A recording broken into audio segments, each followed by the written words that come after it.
Today, let's talk about image and reality. I'm going to read to you from Acts chapter 5, verses 1 and 2, where we read this. But a certain man named Ananias, with Sapphira his wife, sold a possession, and he kept back part of the proceeds, his wife also being aware of it, and brought a certain part and laid it at the apostles' feet. God was moving in a powerful way among the earliest Christians. The movement of the followers of Jesus was so fresh, so new, and so full of life that they hadn't even yet taken the title Christians. That would come later. But even without that name, they were a community of love, power, and great generosity. It has been said that wherever God moves in a powerful way, the devil also starts moving. There's some truth to that. As the church grew and prospered, Satan didn't surrender. He got busy.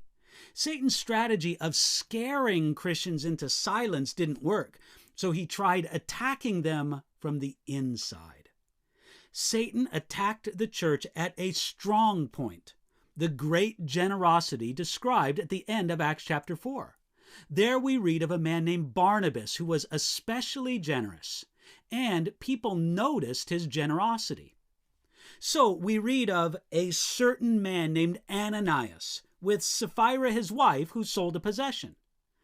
After seeing the great generosity of Barnabas, and how well he was respected for that generosity, Ananias and Sapphira decided that they wanted to receive the same respect.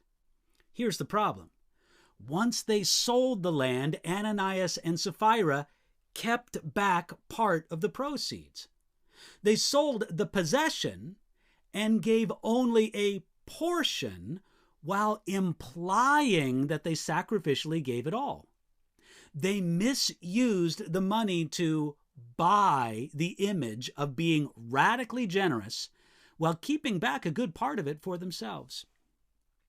In a time when God was moving in remarkable ways, their greed and misuse of money was a threat to God's work. It wasn't just Ananias. We also read his wife also being aware of it. They were partners in the deception.